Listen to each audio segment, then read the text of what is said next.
Hey everyone, and welcome back to the channel. Today, we're diving deep into the story of a rock and roll classic that almost never was. We all know and love Elvis Presley's Jailhouse Rock. It's one of his most iconic, high-energy tracks, and the movie scene is legendary. But what if I told you that the king himself almost refused to sing it? It's true. This story takes us back to 1957. Elvis was at the peak of his fame, and he was working on his third movie, also titled Jailhouse Rock*. Naturally, the film needed a powerful title track that would capture the rebellious spirit of the story. The job of writing this song fell to two of the most brilliant songwriters of the era, Jerry Leiber and Mike Stoller. These guys were a hit-making machine. They had already penned massive hits for Elvis like Hound Dog and Love Me. So, you'd think anything they wrote for him would be an instant green light, right? Well, not this time. When Leiber and Stoller first presented the demo for Jailhouse Rock to Elvis, his reaction was less than enthusiastic. He just didn't get it. The story goes that he listened to it and flat out said, "That ain't my song." He thought the lyrics were strange and the overall vibe just wasn't what he was looking for. He found the idea of prisoners singing about a rock and roll party in jail a bit silly. And honestly, when you think about lines like "the warden threw a party in the county jail," you can kind of see why he might have been skeptical. Elvis was a serious artist, and at this point in his career, he was very particular about his image and the music he released. He felt the song was almost a caricature of rock and roll, and he was seriously considering passing on it altogether. Imagine that. The entire project, the centerpiece of his new movie, was on the verge of collapsing because the star didn't like the title song. This is where the genius of Leiber and Stoller really shines through. They didn't just write songs, they understood artists, and they especially understood Elvis. They knew what he was capable of and what would connect with his audience, even when he couldn't see it himself. They didn't just give up. They sat down with Elvis and really talked him through it.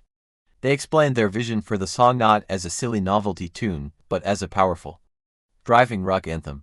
They were incredibly persuasive, assuring him that once they got into the studio and started working on the arrangement, he would see its potential. They knew that his unique energy and charisma could elevate the song from just words on a page to something truly special. It took some convincing, a lot of back and forth, but finally, Elvis reluctantly agreed to give it a try. He trusted them, but he was still not fully sold. So, they all headed into the studio. The atmosphere was a bit tense. Elvis was still on the fence, and the success of the movie's soundtrack was hanging in the balance. But as soon as the music started and Elvis stepped up to the microphone, something incredible happened. The session musicians laid down that iconic, driving beat, and Elvis, channeling all his raw energy, let loose. In just a few takes, the song was born. As he sang, everyone in the room could feel it. This wasn't just another song, it was lightning in a bottle. Elvis's powerhouse vocals, combined with the track's infectious rhythm, transformed Jailhouse Rock into the masterpiece we know today. He didn't just sing the song. He became the song. He took those lyrics he was once so unsure about, and delivered them with a sneer and a swagger that made them sound like the coolest thing in the world. The final recording was pure rock and roll magic. It was released in September 1957 and shot straight to #1 on the charts in the US and the UK, becoming one of the biggest hits of his career.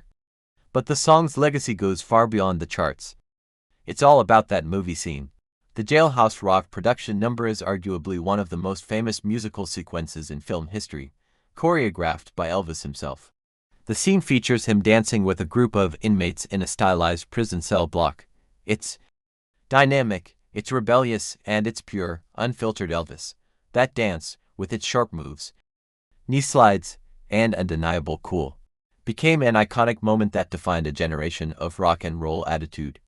It's been referenced and parodied countless times in pop culture, and it cemented Elvis's status not just as a singer, but as a revolutionary performer. Now, let's just take a moment to think about the what if.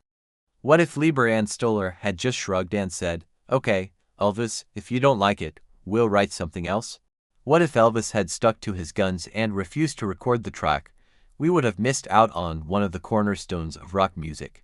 The entire landscape of pop culture might look a little different. That iconic dance sequence would have never been filmed, Think about all the artists who were inspired by that performance. All the movies and music videos that have paid homage to it. It's a huge piece of music history that was hanging by a thread, saved only by the persistence of two brilliant songwriters and an artist who was willing to take a risk. It's a powerful lesson about trusting the creative process and the people you collaborate with. So, the next time you hear that unforgettable opening guitar riff and the thumping bass line of Jailhouse Rock, remember the story behind it. It wasn't just a song that was handed to Elvis on a silver platter. It was a song he had to be convinced to sing, a song he had to find his way into. And in doing so, he created one of the most enduring anthems of all time.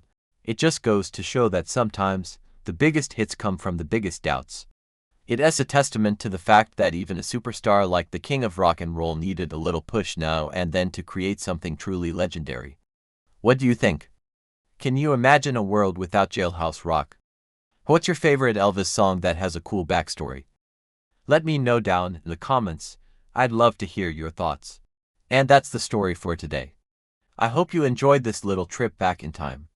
If you did, please don't forget to hit that like button, share this video with a fellow music lover, and most importantly, subscribe to the channel for more stories behind your favorite songs.